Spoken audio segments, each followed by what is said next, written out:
добре дошли на HR Industries 2014. Здравейте, благодаря за гостоприемството. Разкажете ни с две думи какво конкретно предлага вашата компания. Нашата компания е представител на швейцарската система за обучение Структограм.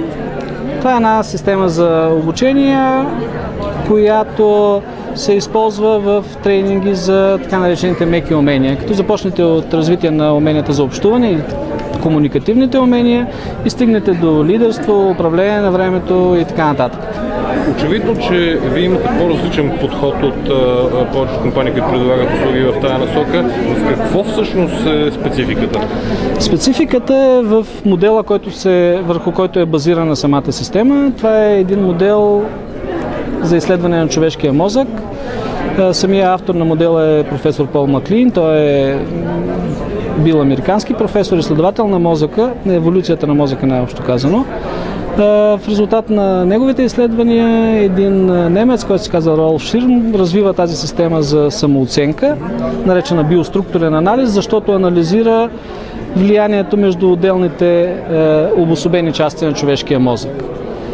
Като основната идея е, че при всеки човек доминира различна част и тази доминация определя едни или други личностни характеристики. И в резултат на осъзнаване на този тип доминиране, хората си обясняват защо някои са по-напористи, а пък други са по-привързани към бъдещите планове или някои са хора действащи тук и сега, бързо вземащи решения, или пък са склонни повече да общуват с други хора и да ги обгрижват.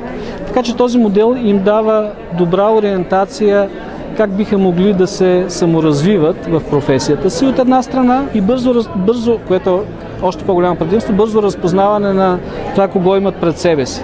Дали имат човек, който е по-скоро аналитичен, по нашите цветове по-скоро син, или имат доминантен и бързо вземаш решение червен човек, или имат такъв, който може да те слушаш часове и ти да му разказваш, както аз сега разказвам на вас и така нататък. И стъпвайки върху тези знания, които се усвояват много бързо, това се прави само единствено в обучение, в тренинги или в коучинг ситуация.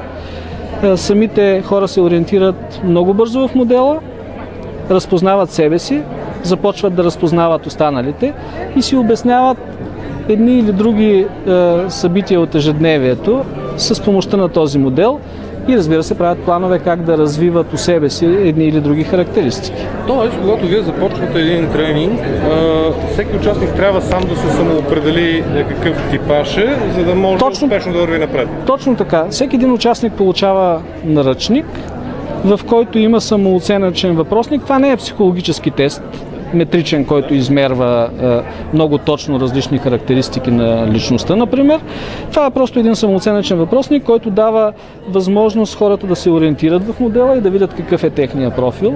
Те сами го попълват, сами се оценяват, сами интерпретират това, което се е получило като резултат, което е допълнителен ефект в обучението.